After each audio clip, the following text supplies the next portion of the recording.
السلام علیکم واداب۔ وعلیکم السلام وآداب۔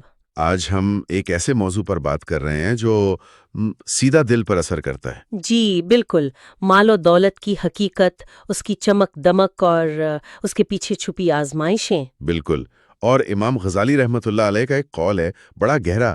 وہ کہتے ہیں کہ اللہ نے برکت رکھی ہے مال کو بانٹنے میں۔ بانٹنے میں؟ جی، اور لوگ اسے جمع کرنے میں ڈھونڈتے ہیں۔ ہائے، کیسی عجیب بات ہے۔ یعنی برکت تقسیم میں ہے اور ہم ذخیرہ اندوزی میں تلاش کر رہے ہیں۔ اوہو۔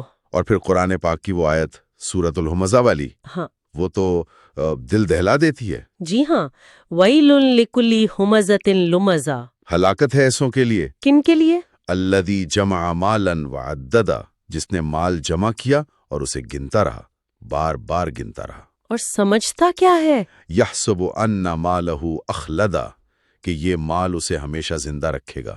کیسی غفلت ہے یہ۔ اوہ ہوئے ہوئے۔ یہ تو ایسی بات ہوئی جیسے کھڑا پانی نہیں ہوتا، ہاں، کھڑا پانی۔ اس میں کائی لگ جاتی ہے، بدبو آنے لگتی ہے، تو رکا ہوا مال بھی ایسا ہی ہے، وہ اپنی برکت کھو دیتا ہے۔ بالکل، بلکہ وبال جان بن جاتا ہے بعض اوقات۔ تو سوال یہ ہے کہ کیا ہمیں یقین نہیں کس بات پر؟ کہ اگر کمی ہوگی تو وہ اللہ پوری کر دے گا؟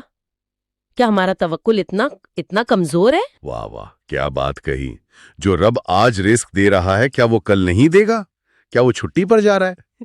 نہیں نا، یہی تو حضرت عیسیٰ علیہ السلام کا واقعہ یاد ہے، وہ مائدہ والا آسمانی دسترخوان کا؟ جی جی بالکل یاد ہے۔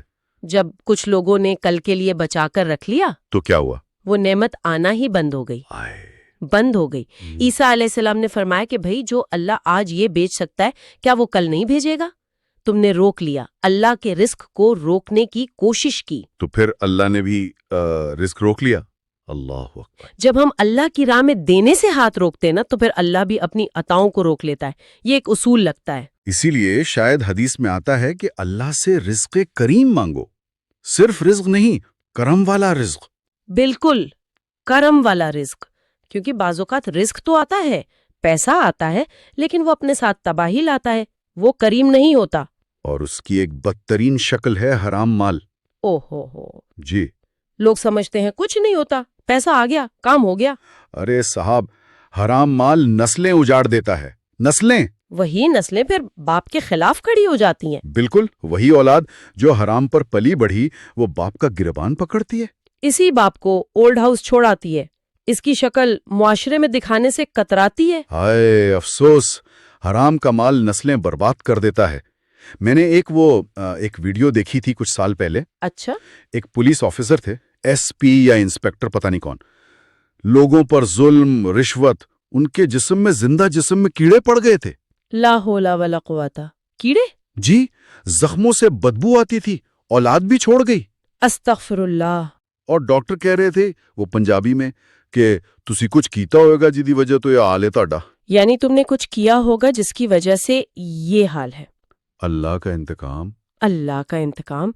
تو اس سے پہلے کہ وہ ہم پر آئے، ہمیں سنبھل جانا چاہیے، اپنے آپ کو ٹھیک کر لینا چاہیے۔ بالکل۔ تو حاصل کلام کیا ہوا؟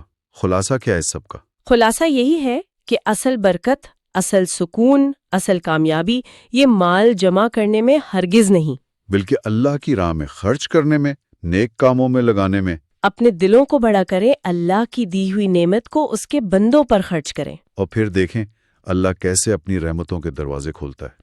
توکل کریں اللہ پر۔ اللہ ہمیں عمل کی توفیق عطا فرمائے۔ آمین ثم آمین۔ آج کے لیے اتنا ہی۔ خدا حافظ۔ خدا حافظ۔